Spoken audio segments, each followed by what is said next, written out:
1942. Pour les États-Unis, 69 appareils abattus et 656 morts. Pour le Japon, 92 appareils abattus et 966 morts. Une victoire tactique pour les Japonais et une victoire stratégique pour les Alliés. Revenons dans le temps pour vous mettre dans le contexte de la guerre. Premièrement, le Japon dominait durant les premiers mois de guerre. Deuxièmement, ils veulent prendre plus de territoire durant la première année de la guerre car sinon ils n'auront plus la chance. Troisièmement, le Japon planifie l'attaque sur Pearl Harbor à Hawaï aux États-Unis. Les Américains considéraient l'archipel Hawaï comme une position militaire clé puisque c'était la première ligne de défense dans le Pacifique. Pearl Harbor est situé à près de 4000 km des États-Unis. Les Américains sont au courant de l'expansion japonaise dans le Pacifique, donc ils renforcent la position dans l'archipel. Avant de parler de la guerre, nous allons vous parler des généraux pour que vous sachiez de qui il s'agit lorsqu'on va dire leur nom de famille. Pour les Américains, le supérieur de la marine est le général Frank G. Fletcher. Il est le commandant des deux porte-avions, soit l'USS Lexington et l'USS Yorktown. Le commandant du Task Force 44 est John Crace. Aubrey Fitch est l'amiral de l'United States Navy. George Brett est le commandant de l'aviation des Américains lors de la Deuxième Guerre mondiale. Finalement, Thomas C. Kinkaid est un autre amiral de l'armée des Américains. Du côté des Japonais, Takeo Takagi est le supérieur de la marine des Japonais. Il est le commandant des porte-avions Shokaku et Zuikaku. Pour poursuivre, Shigeyoshi Inoue est l'amiral responsable de la marine impériale de la 4e flotte japonaise. Kiyohide Shima est l'amiral responsable de la 5e flotte japonaise. Haritomo Goto est l'amiral responsable de la 6e flotte japonaise. Choi Choi Hara est le commandant responsable des deux porte-avions japonais accompagné par Takagi. Maintenant, revenons dans le creux du sujet et parlons de la bataille en tant que telle.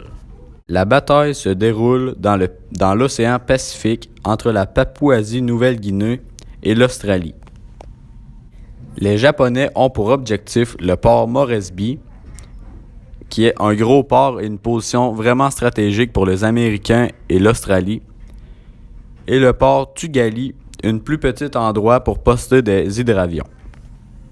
Comme mentionné plus tôt, les Japonais possèdent deux porte-avions, le Shokaku et le Zuikaku.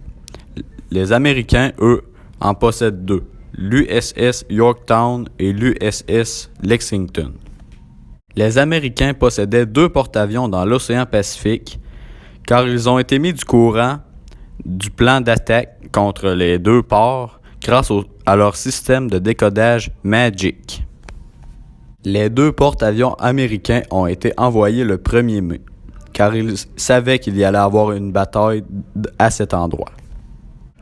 Le 3 mai, les Japonais ont envahi le port Tulagi et y ont établi, comme prévu dans leur plan, une base d'hydravions pour faire des missions de reconnaissance plus loin dans le Pacifique. Le 4 mai, le porte-avions Yorktown reprend Tugali. Ils ont coulé 4 navires japonais, mais ils ont perdu 2 chasseurs et un avion torpilleur. Mais au moins, ils ont enlevé une base japonaise dans l'océan Pacifique de l'Australie.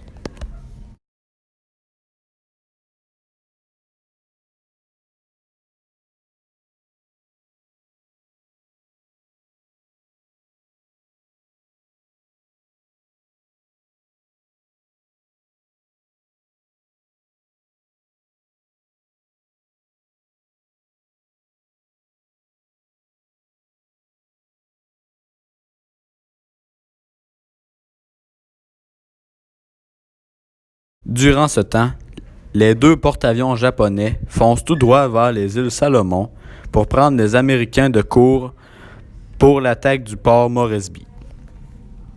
Le 5 mai, les Japonais manquent une belle chance d'anéantir la flotte des Américains. En effet, les 2 porte-avions américains étaient en train de refaire le plein d'essence et les Japonais ont passé à 77 milles nautiques de leur point de ravitaillement. Après cette chance ratée, les Japonais se sont dirigés encore tout droit vers le port Moresby et après avoir fait leur plein d'essence, les Américains ont fait de même.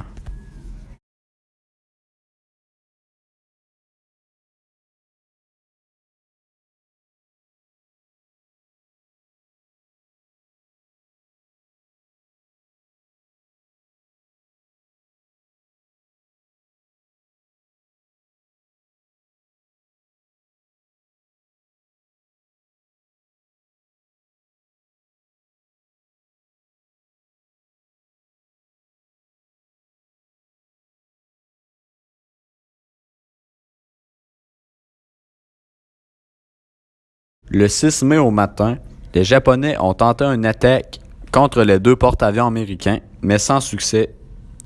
Elle a été contrée par les avions envoyés par les porte-avions. Le pétrolier Neosho et le destroyer Sims des Américains se dirigent au sud vers un nouveau point de ravitaillement, car ils ne l'ont pas fait lorsque les 2 porte-avions étaient vulnérables. Suite au 6 mai 1942, c'est vraiment là que le 7 mai et le 8 mai, la bataille a vraiment eu lieu dans l'océan Pacifique. Le matin, les 2 forces lancent leur groupe de reconnaissance. Les Américains repèrent 2 porte-avions et 4 croiseurs lourds japonais. Peu de temps après, les Japonais lancent une attaque massive sur le Sims et le Neosho. Le Lexington et le Yorktown lancent leurs appareils. 51 bombardiers en piqué, 22 avions torpilleurs et 18 chasseurs. Ils attaquent le porte-avions Shoho japonais, atteint par 13 bombes et 7 torpilles. L'amiral japonais Inoue ordonne le retrait du convoi d'invasion. Suite au retrait, 36 bombardiers coulent le Sims et dérivent le Neosho. Les avions du Lexington et du Yorktown abattent 7 avions ennemis. Dans la soirée, les avions japonais attaquent le Yorktown. Seulement 18 avions sur 27 reviennent à leur porte-avions. Nous sommes maintenant rendus au 8 mai 1942. Durant le matin, les Américains repèrent et attaquent 2 porte-avions, 4 croiseurs lourds et de nombreux destroyers japonais. Ils attaquent le Shokaku, toutes les torpilles manquent leur cible, mais 2 bombes endommagent gravement le navire. Avant le midi, 18 avions torpilleurs, 33 bombardiers en piqué et 18 chasseurs japonais attaquent le Lexington et le Yorktown. La nuit tombée, le Lexington est coulé par un contre-torpilleur afin que le navire ne tombe pas dans les mains des Japonais. Finalement, les Japonais et les Américains ont chacun un porte-avions coulé et un endommagé. Suite à cette bataille, les Japonais ont quasiment plus d'avions, donc ils ne peuvent plus participer aux opérations de la mer de Midway. Comme conséquence, de nouveaux types de combats sont nés, comme les combats aéronavals. Les Japonais surestiment les pertes des États-Unis et sous-estiment leurs propres pertes. Il reste 2 porte-avions aux États-Unis à Midway. Ce fut une victoire américaine à Midway. Cette bataille fut l'ancêtre du battleship version réaliste.